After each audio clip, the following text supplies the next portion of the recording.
मित्रांनो, 10वी परीक्षा खूप जास्त जवळ आलेली आहे आणि आय नो की तुम्हाला खूप टेन्शन आलंय की अभ्यास कसा होईल, काय होईल? तर डोंट वरी आज आपण बघणार आहोत की आपल्या हातात जो आता वेळ शिल्लक आहे, त्याच्यामध्ये आपण 10वीचा अभ्यास कसा करायचा आहे. सो फर्स्ट ऑफ ऑल आजपासून आपण मराठीला सुरुवात करणार आहोत. ज्यामध्ये सगळ्यात पहिली गोष्ट म्हणजे मराठी खूप ईझी आहे. कसं ईझी आहे ते मी तुम्हाला सांगणार आहे. हे बघा, सगळ्यात पहिली गोष्ट तर आपल्याकडे ही आहे की मराठी आपली मातृभाषा आहे. सो त्याच्यामध्ये आपण पेपर नक्कीच लिहू शकतो आणि त्याच्यामध्ये असं काही खूप पाठच करून लिहायचं आहे किंवा खूप प्रॅक्टिसच केली पाहिजे असं मोस्टली नाहीये. आता या ठिकाणी जर आपण बघायचं म्हटलं ना, तर सगळ्यात पहिला विभाग जो आपल्याकडे असतो तर तो असतो गद्य विभाग. आता गद्य विभागामध्ये काय येतं, तर आपल्या पुस्तकामधले जे गद्य आहेत किंवा जे चॅप्टर्स आहेत तेच आपल्याला विचारले जातात. आता आपल्याकडे काही असे लोक असतील की ज्यांनी पूर्ण पुस्तकामधले हे सगळे गद्य केलेले आहेत आणि काही अशी लोक असतील की ज्यांनी अजूनही गद्याचा अभ्यास नाही केलाय. तर ज्यांनी अभ्यास नाही केलाय त्यांनी डोंट वरी, इव्हन तुम्ही गद्य नाही जरी वाचलेत, तरी पण तुम्ही हे सगळे प्रश्न आरामात सोडवू शकता. कसं काय? तर बघा, आता तुम्हाला काय करायचं आहे, व्हिडिओ पॉज करायचा आहे आणि तुम्हाला या ठिकाणी हा जो काही पॅसेज बघायला मिळतोय तो वाचायचा आहे. प्लीज एक्सरसाइज करा, कारण तुम्हाला जर असं वाटतंय की तुम्हाला आउट ऑफ मार्क्स मिळवायचे आहेत, तेही कमीत कमी वेळेत, तर तुम्हाला ही एक्सरसाइज केली पाहिजे. काही नाही करायचंय तुम्हाला, फक्त व्हिडिओ पॉज करायचा आहे आणि हा जो पॅराग्राफ दिलेला आहे तर तो वाचायचा आहे. ठीक आहे? सो आय होप की तुम्ही व्हिडिओ पॉज करून हे वाचलं असेल. हे बघा, जर तुम्ही हे केलं तर तुमचाच फायदा आहे. तुम्हाला जर आउट ऑफ मार्क्स हवे असतील किंवा ॲटलीस्ट तुम्हाला जर 75 च्या वरती मार्क्स हवे असतील, तर तुम्हाला हे फॉलो करावं लागेल. नसेल केलं तर तुमचा लॉस आहे. आता बघा, ज्यांनी हे फॉलो केलं असेल त्यांनी पॅराग्राफ रीड केलेला आहे. मग आता तुम्हाला काय करायचं आहे, ट्राय करायचं आहे की तुम्ही या 2 प्रश्नांची उत्तरं यातून शोधून लिहाल. ठीक आहे? तुम्ही जर हे वाचलं असेल तर तुम्हाला याची उत्तरं माहिती असतीलच. त्यानंतर या प्रश्नाचं उत्तर पण तुम्हाला पॅसेजमधून मिळणार आहे. आता प्रश्न उरतो तो म्हणजे स्वमताचा, की स्वमत कसं लिहायचं. तर बघा, तुम्ही जेव्हा हा पॅराग्राफ वाचला असेल तेव्हा तुम्ही पहिले 2 प्रश्न तर आरामात सोडवू शकता, कारण त्याची उत्तरं तुमच्या पॅसेजमध्ये आहेत. तुम्हाला फक्त हे शोधायचं आहे सेंटेन्स कुठे आहे आणि त्याच्या आसपासची उत्तरं लिहायची आहेत. पण स्वमतामध्ये काय होतं, की स्वमतामध्ये तुम्हाला एकतर तुमची मतं मांडायची असतात, तुमचे अनुभव मांडायचे असतात, ते पण 3 मार्कांसाठी. मग याच्यामध्ये मोस्टली स्टुडंट्स मला हे विचारतात, की 3 मार्कांसाठी किती मोठं उत्तर लिहिलं पाहिजे? तर बघा, 3 मार्कांसाठी उत्तर लिहायचं आहे म्हणजे साधारणतः तुमचं उत्तर हे 5 ते 6 ओळींच्या वरती असलं पाहिजे. मिनिमम 6 ओळींचं तरी उत्तर तुमचं असलंच पाहिजे. ठीक आहे? मॅक्सिमम 10, 12, 15 ओळी तुम्ही लिहू शकता. दुसरी गोष्ट, मुद्देसूद असलं पाहिजे आणि तुम्ही अर्थात रेफरन्स घेऊ शकता उत्तराचा, पण तुम्हाला तुमच्या मतांमध्येच लिहायचं आहे. उत्तरामधल्या लाईन्स आहे अशा कॉपी नाही करायच्या. मोस्टली आपण ती मिस्टेक करतो, ती नाही करायची. उत्तर जितकं मोठं लिहिणं शक्य आहे म्हणजे 6 ते 7 ओळींच्या वरती लिहिण्याचा प्रयत्न करायचा आहे. जेवढ्या कमी ग्रॅमॅटिकल मिस्टेक्स होतील तेवढे तुम्हाला चांगले मार्क्स मिळतील. ठीक आहे? सो अशा पद्धतीने स्वमतावरती प्रश्न विचारले जातात. माझ्याकडे एक आयडिया आहे. प्रत्येक चॅप्टर मधून कुठल्या प्रकारचे स्वमत विचारले जातील हे जर तुम्हाला हवं असेल, तर ते मला खाली कमेंट बॉक्समध्ये नक्की सांगा. मी त्याच्यावरती एक व्हिडिओ बनवण्याचा प्रयत्न करेन.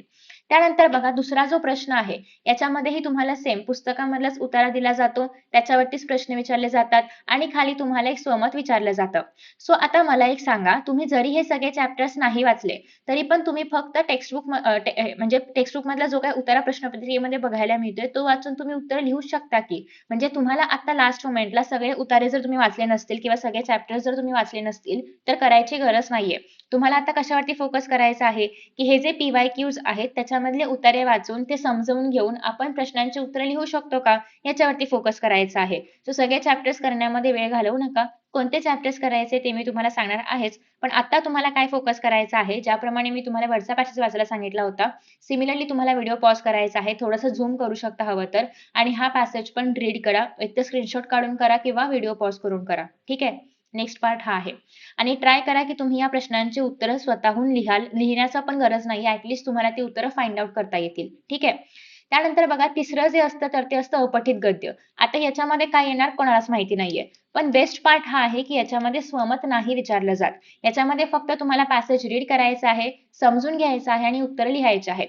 आता विधाने पूर्ण करामध्ये काय आहे की तुम्हाला सेम विधाने शोधायची आहेत आणि त्याच्या पुढे जे काही उत्तरांमध्ये बघायला मिळते ते सेम तुम्हाला उतरवायचं आहे. ठीक आहे? आता याच्यामध्ये तुम्हाला काही जास्त रॉकेट सायन्स वापरायचं आहे का? अजिबात नाही. जे काही उत्तरामध्ये आहे तेच लिहायचंय. म्हणजे हे जे सगळे उतारावरचे प्रश्न आहेत ना, अतिशय इझी आहेत. सो आता अजिबात हे सगळे चॅप्टर्स करण्यामध्ये वेळ घालवू नका. डायरेक्टली तुम्हाला उत्तरं लिहिता येतील. फक्त तुम्हाला जेव्हा पेपरमध्ये उतारा येईल तो नीट वाचायचा आहे. मग आता नक्की अभ्यास काय केला पाहिजे? अभ्यास करायचा आहे पद्याचा. अतिशय इम्पॉर्टंट आहे पद्य विभाग. पहिली गोष्ट म्हणजे याच्यामध्ये खूप साऱ्या कविता आहेत. तुम्हाला काय करायचं आहे, आपल्याकडे कविता कोणत्या-कोणत्या आहेत बघा. एक तर पहिली गोष्ट म्हणजे ही पहिली कविता आपल्याला पेपरसाठी नाही विचारली जात.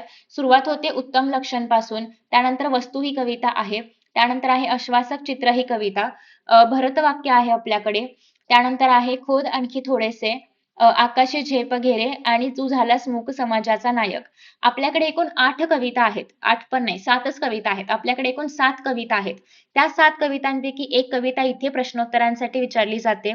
दुसरी कविता जी आहे, तर ती या ठिकाणी तुम्हाला कुठल्याही दुसऱ्या 2 कविता तुम्हाला या ठिकाणी मुद्द्यांच्या आधारे माहिती लिहामध्ये येणार आहेत. आणि चौथी एखादी कविता तुम्हाला इथे रसग्रहणासाठी दिली जाईल.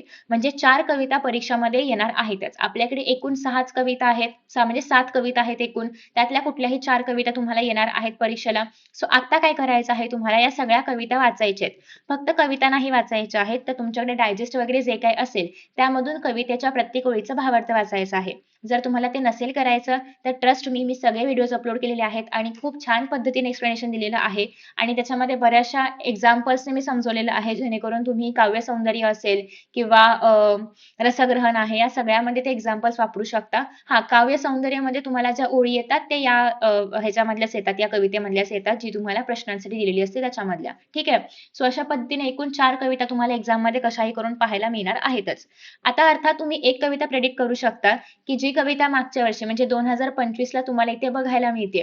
कुठली बरं कविता आहे? आश्वासक चित्र. ती काही आता पुन्हा एकदा रिपीट नाही होणार प्रश्नांसाठी. सो एक कविता इथून तुम्ही प्रश्नांसाठी एलिमिनेट करू शकता.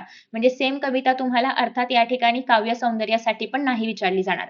मग कोणाचं काव्य सौंदर्य करायचं आहे? उत्तम लक्षण, वस्तू, भरतवाक्य, खोद आणखी थोडेसे, तू झालास मूक समाजाचा नायक आणि आकाशी झेप घेरे, यांचं तुम्ही वरचेवर काव्य सौंदर्य जे आहे ते रीड करू शकता. तुम्हाला जर काव्य सौंदर्य कसं लिहायचं याच्यावरती व्हिडिओ हवा असेल तर तो मी अपलोड करेन. आता तुम्हाला सगळ्या कविता वाचायच्या आहेत विथ भावसौंदर्य किंवा व्हिडिओ बघू सॉरी विथ भावार्थ किंवा तुम्ही व्हिडिओज बघू शकता. हा झाला तुमचा पहिला पॉईंट, हे तुम्ही करणार आहात. दुसरी गोष्ट, जेव्हा तुम्ही अर्थ कराल तेव्हा तुमचा हा प्रश्न तर ऑटोमॅटिकली होईलच. हे प्रश्न तसेही तुम्हाला कवितेचा अर्थ समजला की येणार आहेतच. ठीक आहे. आता मुद्दा उरतो तो म्हणजे काव्य सौंदर्याचा. तर याचं काय करायचं आहे?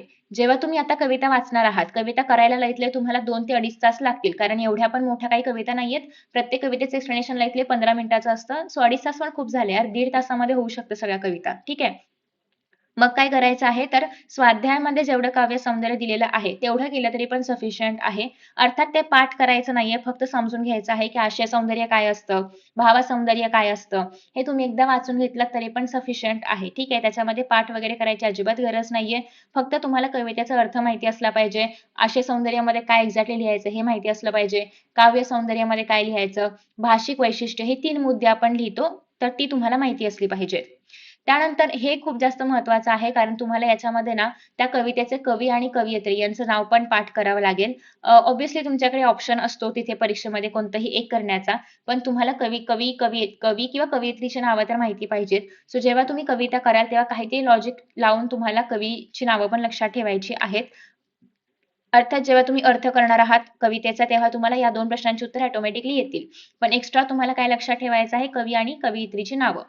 रसग्रहण कसं करायचं आहे, हे जर तुम्हाला हवं असेल तर मी व्हिडिओ अपलोड करेन.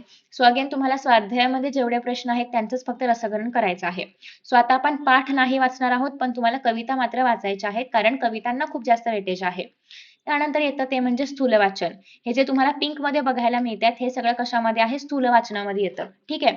जसं की तुम्हाला माहिती आहे, स्थूल वाचनाचे पॅसेज वगैरे नाही दिले जात. त्याच्यामुळे तुम्हाला जे काही करायचं आहे स्थूल वाचनाचं, तर ते पाठ करूनच करावं लागणार आहे. मी आता हे सांगेन तुम्हाला, की स्थूल वाचनामध्ये पण पूर्ण चॅप्टर म्हणजे 4चे चॅप्टर करायची गरज नाहीये. कोणतेही 3 चॅप्टर्स तुम्ही करू शकता. कारण या ठिकाणी तुम्हाला कोणतेही 2च सोडवायचं ऑप्शन आहे. म्हणजे 3 पैकी कोणतेही 2च सोडवायचं आहे. आणि अर्थात प्रश्न जे आहेत ते तुम्ही कोणतेही 3 जरी याच्यामधून पॅसेज केले तरी पण चालणार आहे. सो बालसाहित्य आहे, मणक्या पेरेन लागा आहे, व्युत्पत्ती कोश आहे आणि वीरांगना आहे. आता व्युत्पत्ती कोशामधून ना दरवेळी मोस्टली अशाच प्रकारचा प्रश्न विचारला जातो. एक तर व्युत्पत्ती कोशाचा उपयोग काय आहे किंवा त्याच्या निर्मितीचा ठराव वगैरे वगैरे. तर स्वाध्यायामधले जे प्रश्न आहेत ना, तेवढे जरी केले तरी पण सफिशियंट आहे चौघांसाठी पण. स्वाध्यायाच्या बाहेरचं मोस्टली काहीच नाही विचारलं जात. इव्हन मणक्या पेरेने लागामध्ये पण अशाच पद्धतीने कवितेच्या आधारे हे एक्सप्लेन करा किंवा ते एक्सप्लेन करा, कविता कशावरती आहे, असेच प्रश्न विचारले जातात. सो व्युत्पत्ती कोश आणि मणक्या पेरेने लागा हे करायला अतिशय इझी आहे. त्यानंतर मग तुम्ही बालसाहित्यिक आणि वीरांगना या दोघांपैकी एक काहीतरी करू शकता. जर तुमच्याकडे चारही पण करायला वेळ नसेल, कोणते पण 3 करा. आता मुद्दा असा आहे की याचे उत्तरं लिहायची कशी? उत्तरं तुम्हाला कंप्लीटली स्वतःच्या मनानेच लिहायची आहेत. अर्थात तुम्हाला रेफरन्स घ्यायचा आहे पुस्तकांचा, पण तुम्हाला इथे पॅसेज नाही दिलाय, तर तुम्हाला थोडंफार मुद्दे लक्षात ठेवूनच यावं लागेल. दुसरा पॉइंट असा आहे की जेव्हा तुम्ही उत्तरं लिहाल, तेव्हा 3 मार्कांचा एक प्रश्न आहे. म्हणजे उत्तर साधारणतः एक 8-9 ओळींच्या वरती असलं पाहिजे याचं उत्तर स्थूल वाचनाचं. उत्तर लिहिताना ट्राय करा की तुम्ही पॉइंट वाईज नाही म्हणता येणार, पण एक मुद्देसूद उत्तर लिहाल म्हणजे जे काही विचारलं आहे त्यानुसार. आता जिद्दी लेफ्टनंट स्वाती महाडिक म्हणजे तुम्हाला यांचा प्रवास सांगावा लागेल. कुठल्या परिस्थितीमध्ये या होत्या, ती जिद्द त्यांच्यामध्ये कशी निर्माण झाली, तो विचार त्यांच्या मनामध्ये कसा आला, हे सगळं तुम्हाला त्याच्यामध्ये एक्सप्लेन करायचं आहे. ठीक आहे. सो रेफरन्ससाठी तुम्ही डायजेस्ट किंवा गाईड मास्टर की जे काही फॉलो करताय त्याच्यामधली उत्तरं बघू शकता. इव्हन मी पण स्वाध्याय अपलोड केलेले आहेत, ते बघितले तरी पण चालेल. ठीक आहे. आणि त्याच्या अकॉर्डिंगली मग तुम्ही उत्तरं लिहायची आहेत. साधारणतः 9 ते 10 ओळींचा असलं पाहिजे. भाषा अभ्यास याच्यावरती मी एक खूप छान व्हिडिओ अपलोड केलेला आहे, ज्याच्यामध्ये मी फक्त 16 मिनिटात पूर्ण भाषा अभ्यास तुम्हाला सोडवून दाखवलेला आहे. सो आय होप की तुम्ही तो व्हिडिओ बघितला असेल. नसेल पाहिला तर डोंट वरी, आता जाऊन बघू शकता. आणि त्याच्यामध्ये मी सगळे प्रश्न कव्हर केलेले आहेत. तुम्हाला समासामध्ये काही डाऊट असेल तर मी त्याच्यामध्ये बऱ्याचशा गोष्टी कव्हर केलेल्या आहेत. इव्हन समासवरती खूप छान व्हिडिओ अपलोड केले, लाखो लोकांनी बघितलेला आहे आतापर्यंत आणि त्यांना सगळे समास कळलेले आहेत. तुम्ही सुद्धा बघू शकता. शब्दसिद्धीवरती व्हिडिओ अपलोड केलेला आहे. हार्डली 10 ते 15 मिनिटांचा व्हिडिओ आहे, पण तुमचे 2 मार्क कन्फर्म होतील. सगळे वाक्प्रचार मी टाकलेले आहेत, जे एक्झाममध्ये विचारले जातात. सो ते पण चेक करायचे आहेत वाक्प्रचार आणि त्यांचा अर्थ. शब्द संपत्तीमध्ये पण शब्दसमूहासाठी एक शब्द पूर्ण पुस्तकामधले जे आहेत ते सगळे मी व्हिडिओ अपलोड केलेला आहे. समानार्थी शब्दांचा व्हिडिओ अपलोड केलेला आहे. वचन ओळखा तर तुम्हाला येईलच. आता नदी, एक नदी असेल तर नदी, अनेक असेल तर आपण नद्या बोलतो. सेम गोट्या म्हणजे अनेक वचन. हे तर काय करायचे म्हणजे किती इझी, करायची काही गरज पण नाहीये. इव्हन याच्यावरती पण व्हिडिओ अपलोड केलेला आहे की आपण शब्द कसे बनवायचे आहेत. लेखन नियमानुसार साठी मी अचूक शब्दांचा व्हिडिओ अपलोड केलेला आहे. विराम चिन्हे तर तुम्ही आरामात ओळखू शकता, तर त्याच्यामध्ये काय रॉकेट सायन्स नाहीये. पारिभाषिक वरती पण व्हिडिओ अपलोड केलाय. सो बेसिकली हा जो सेक्शन आहे ना, तो फुल्ली कव्हर्ड आहे आपल्या चॅनलवरती आणि याच्यामध्ये बरेचसे इझी क्वेश्चन्स आहेत जे तुम्ही आरामात सोडवू शकता. सो याची काही जास्त प्रॅक्टिस करायची गरज नाहीये. फक्त माझी सिरीज फॉलो करा, तुम्हाला सगळे प्रश्नांची उत्तरं मिळणार आहेत. आता आपण येऊया मेन मुद्द्याकडे, ते म्हणजे उपयोजित लेखन. खरं तर उपयोजित लेखन ना, याच्यामध्ये पण तुम्हाला काय सोडवायचं हे नक्की कळलं पाहिजे. आता तुमच्याकडे इथे एक विनंती पत्र असतं, इथे एक अभिनंदन पत्र आणि मागणी पत्र, 3च पत्र तुम्हाला एक्झाममध्ये आहेत सिलेबससाठी. विनंती, मागणी आणि अभिनंदन पत्र. आता या ठिकाणी तुम्ही जर विनंती पत्र लिहिणार असाल तर ग्रंथपालांना लिहायचंय, म्हणजे हे औपचारिक पत्र आहे. आणि या ठिकाणी तुम्ही जर लिहिणार असाल तर मैत्रिणीला लिहायचंय, म्हणजे हे मित्र-मैत्रिणीला लिहायचंय, म्हणजे हे अनौपचारिक पत्र आहे. तर तुम्ही जेव्हा पत्रलेखन निवडाल तेव्हा मी तुम्हाला सजेस्ट करेन की अनौपचारिक पत्र निवडा, कारण थोडंफार वर-खाली जरी झाली ना भाषा तरी पण चालतं. पण औपचारिकमध्ये टू द पॉइंटच लिहायचं असतं. इन केस तुम्हाला माहिती नाहीये की पत्र कसं लिहायचं, तर मी खूप छान व्हिडिओ अपलोड केलाय. तो पण लाखो लोकांनी बघितलेला आहे. तुमच्याकडून मिस झाला असेल तर बघून घ्या, कारण त्याच फॉर्मॅटमध्ये तुम्हाला पेपर लिहायचा आहे. मी स्वतः जेव्हा बोर्डाची परीक्षा दिली होती, तर तेव्हा मला 98 मार्क्स होते. सो मी तेच सिक्वेन्सेस सगळे फॉलो केले होते. तर तुम्हालाही तेच करायचं आहे. नेक्स्ट बघा, नेक्स्ट आहे ते म्हणजे सारांश लेखन. याला ऑप्शन आहे. इधर तुम्ही पत्रलेखन करा किंवा सारांश लेखन करा. सो आपण जो वरती अपठित गद्य बघितला होता, तर त्याच्यावरचं सारांश लेखन तुम्हाला करायचं आहे. अर्थात सारांश लेखन करायला अतिशय इझी आहे. रिझन इज की ते थोडक्यात लिहायचं असतं. एक 5 ते 6 ओळींमध्ये तुम्हाला लिहावं लागतं. ते पत्र लिहायला खूप वेळ लागतो. सो तुम्हाला बघायचं आहे की काय इझी वाटते, पत्रलेखन करणं की सारांश लेखन. सारांश कसा लिहायचा याच्यावरती पण व्हिडिओ अपलोड केलेला आहे, तो पण चेकआउट करू शकता. नेक्स्ट बघा आहे जाहिरात लेखन. जाहिरात लेखन कशी करायची, अगेन व्हिडिओ अपलोड केलेला आहे. खूप साऱ्या एक्झाम्पल सोबत अपलोड केलेला आहे. सो नक्की बघा. इथे पण ऑप्शन आहे जाहिरात लिहायचं, बातमी लिहायचं की कथा लिहायची. तर मी सजेस्ट करेन तुम्हाला जाहिरात लिहा एक तर. दुसरी गोष्ट म्हणजे कथा लेखन खूप करावी लागते, त्यापेक्षा बातमी लेखन करा. अगेन तुम्ही जी प्रॅक्टिस केली असेल ते करू शकता, नो इश्यूज. पण जर तुम्ही मला विचाराल काय केलं पाहिजे, तर जाहिरात लेखन आणि बातमी लेखन इझी आहे कथा लेखनापेक्षा.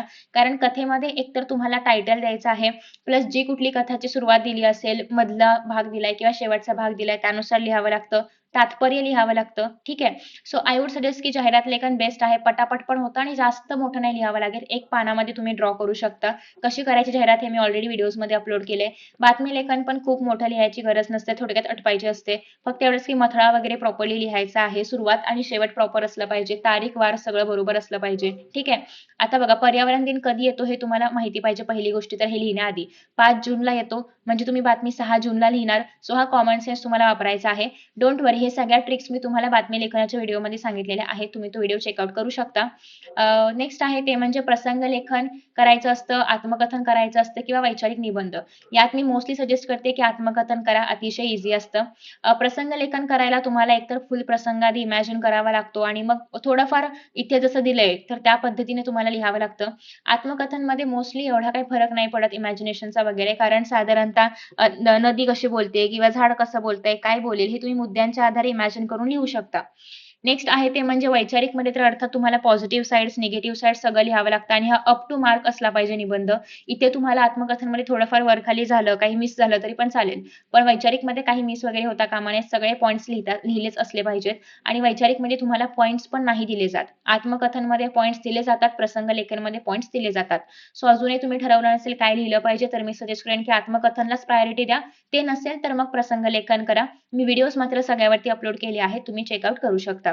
सो अशा पद्धतीने तुम्हाला आता अभ्यास करताना पद्यावरती फोकस करायचा आहे, स्थूल वाचनावरती फोकस करायचा आहे. व्याकरण तर मी सगळं ऑलरेडी व्हिडिओज अपलोड केलेले आहेत, ते बघायचे आहेत आणि याची प्रॅक्टिस करायची आहे उपयोजित लेखनाची, जे की मी व्हिडिओज अपलोड केलेले आहेत. तुम्हाला फक्त एकदा बघायचे आहेत. ठीक आहे. सो आय होप की तुम्हाला हा व्हिडिओ आवडला असेल, एक गाईडलाईन कळली असेल काय करायची आहे ती. Thank you so much for watching and see you in the next session. Bye bye.